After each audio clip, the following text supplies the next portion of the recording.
dulu ya. Doanya dipimpin sama ketua kelasnya. Mufti pimpin doa. Baik teman-teman, sebelum kita memulai pembelajaran, sebaiknya kita berdoa menurut agama dan kepercayaan kita masing-masing. Berdoa dimulai.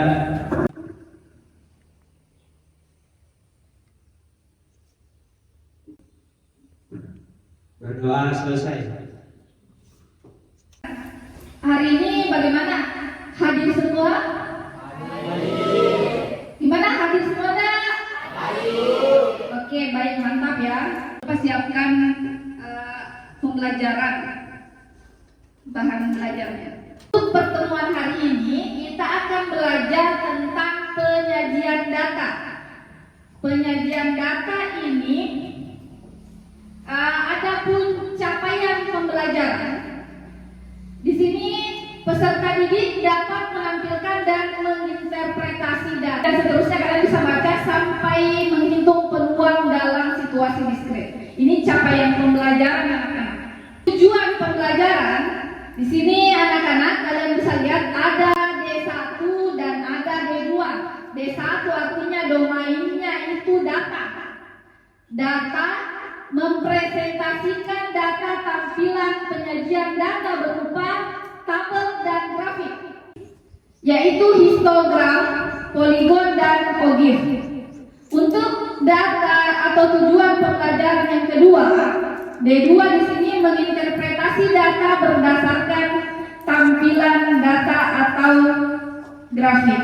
Hari ini tuh kita akan belajar statistika tentang penyajian data dengan berbasis proyek. Jadi sebentar kalian akan dikumpul dalam beberapa kelompok kecil, misalnya 4 sampai 5 kelompok ya. Penilaiannya itu ada penilaian individu dan ada penilaian kelompok. Penilaian kelompoknya itu terkait bagaimana keterampilan kalian dalam mengerjakan proyek. Sementara untuk penilaian individunya itu di sesi akhir sebentar. Setelah kita presentasi kelompok, ada nanti soal evaluasi. Ibu tampilkan ada video pembelajaran terkait tentang statistika dan bagaimana sih bentuk penyajian data itu. Pada nilai visual, apakah menurut atau berkata? Data secara visual biasanya melibatkan teknik desain grafis. Ada macam-macam penyajian data yang bisa kita gunakan. Di antaranya adalah penggunaan tabel, diagram, dan grafik. Di sini Ibu akan menjelaskan apa yang kalian akan lakukan. Jadi Ibu akan bagikan LKPD. Di LKPD ini jelas ada langkah-langkah proyek yang akan kalian buat. Jadi kalian perlu siapkan alat dan bahannya. Tuliskan identitasnya, baca petunjuk yang ada di LKPD-nya. Setelah kalian kerjakan LKPD dan proyeknya selama 30 menit, kalian akan tempel alat peraga atau kertas kartonnya di dinding. Jadi kita buat kayak mading ya. Alat peraganya ditempel di dinding. Selanjutnya, 2 perwakilan kelompok itu saling berkunjungan, bertamu, keliling. Duanya lihat hasil kerja kelompok lain. Hasil kerja selanjutnya sebentar di akhir kelompok yang akan tampil presentasi tampilkan hasil karyanya. Jadi semua anggota kelompok wajib tampil di depan mempresentasikan hasil kerjanya dan hasil kunjungannya. Pada saat diskusi kalau ada yang kurang paham terkait pengerjaan proyek silahkan bertanya. Bagaimana Pak Anda? Tentukan dulu. Ini range-nya untuk panjang kelasnya Bu, langsung hasilnya di anu atau sesuai dengan jangkauan yang disuruh tentukan di nomor 2? Iya, sesuai dengan data yang ada. Kalau di sini mungkin tabelnya kurang ya. Pas, sudah pas. Jadi kasih sesuai dengan yang di sini baru kasih masuk di panjang kelasnya. Kalian hitung belakang ya, misalnya panjang kelasnya itu 4,3. Kasih besar suara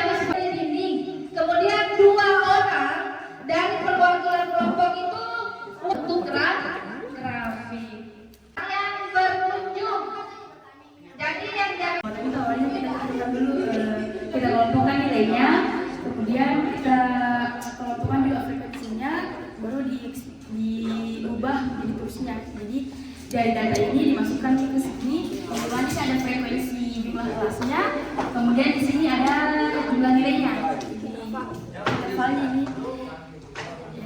Kelompok kamu menyajikan data tersebut. Nah, kelompok kami menyajikan data ini dalam bentuk OGIF. Bagaimana cara mendapatkan data tersebut dan bagaimana cara kamu menyajikan dalam bentuk OGIF? Nah, untuk datanya sendiri, kelompok kami telah mendapatkannya dari yang pakai pertama. Nah, kemudian cara kami mengubahnya dalam bentuk OGIF, yaitu yang pertama-tama terlebih dahulu dibuat ini tabel distribusi frekuensi kumulatifnya. Lalu setelah itu kemudian digambarkan atau disajikan dalam bentuk OGIF. Nah, bisa dilihat di sini. Nah,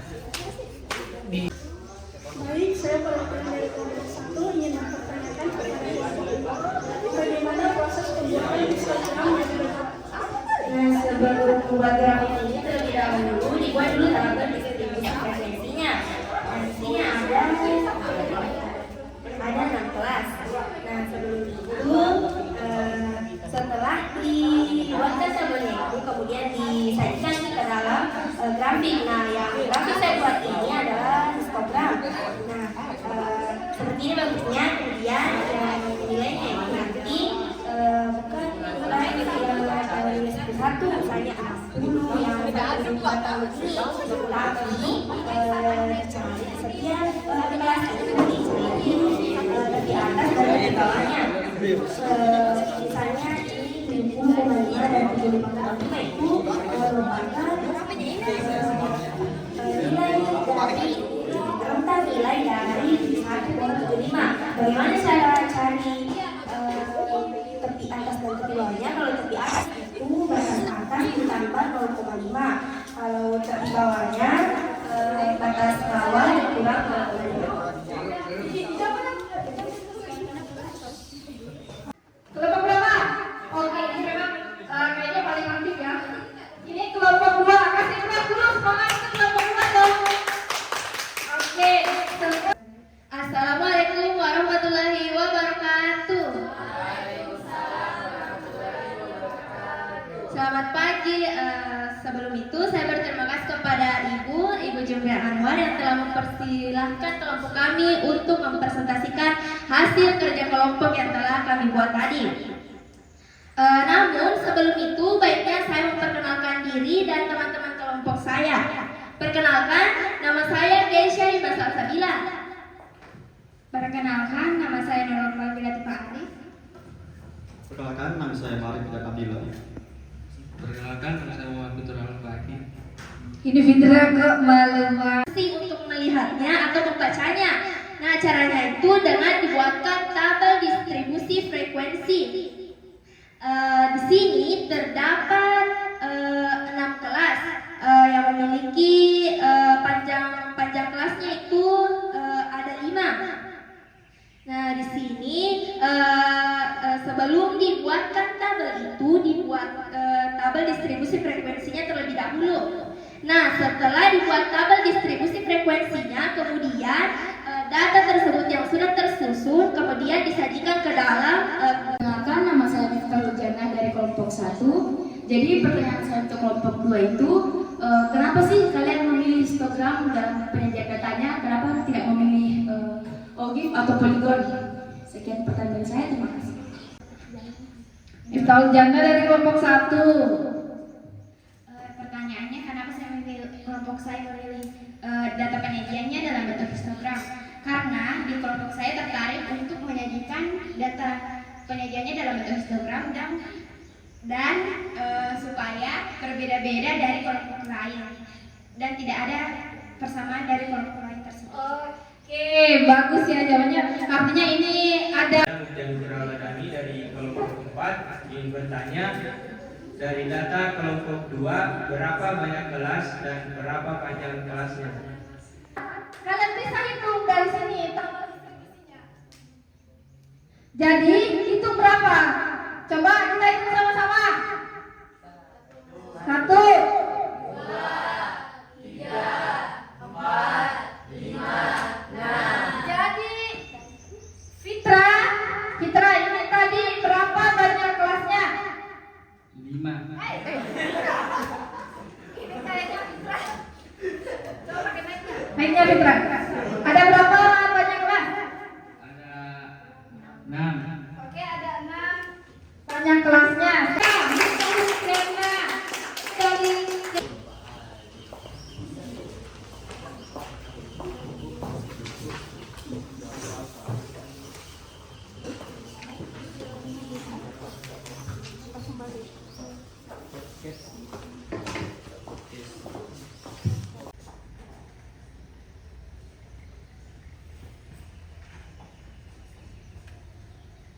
pada pertemuan kali ini yang dapat kita simpulkan yaitu langkah-langkah dalam membuat tabel distribusi frekuensi, yakni yang pertama mengurutkan data dari atas dari yang terkecil ke yang terbesar, kemudian menentukan jangkauan atau range, kemudian menentukan banyak kelas, menentukan panjang kelas, dan kemudian menentukan interval kelas. Kemudian yang dapat diambil juga yakni bagaimana sih syarat data yang baik, yakni yang pertama adalah objektif, yaitu data yang diperoleh dari hasil penelitian harus menggambarkan keadaan yang sebenarnya. Kemudian ada relevan, yaitu data yang diperoleh harus ada kaitannya dengan permasalahan yang akan diteliti. Kemudian ada accurate, yaitu data harus sesuai dengan zaman. Kemudian ada representatif, yaitu data yang diperoleh dari hasil penelitian sampai sampel harus memiliki atau menggambarkan keadaan populasinya. Dan yang terakhir dapat dipercaya, yaitu sumber data harus diperoleh dari sumber yang tepat. penyajian data yang sudah kita pelajari hari ini adalah ada histogram. Coba mana siapanya? Ada histogram. Apalagi?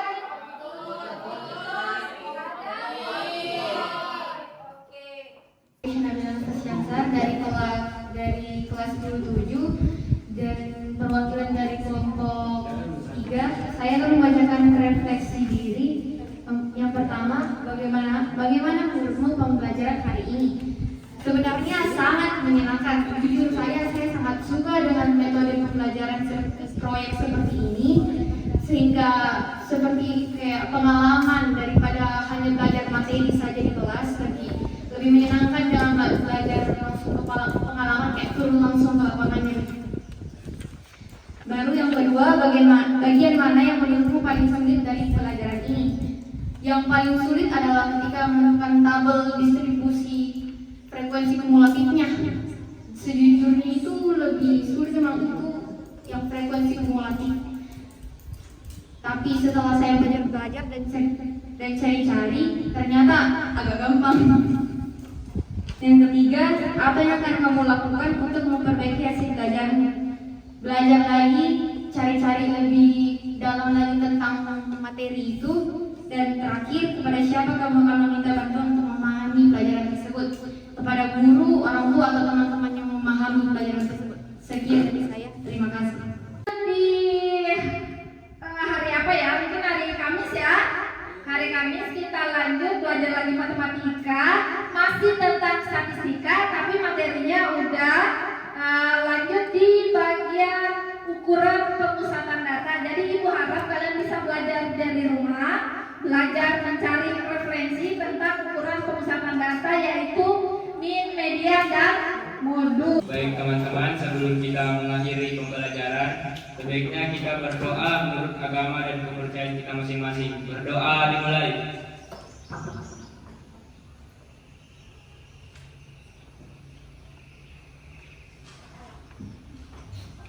Berdoa selesai.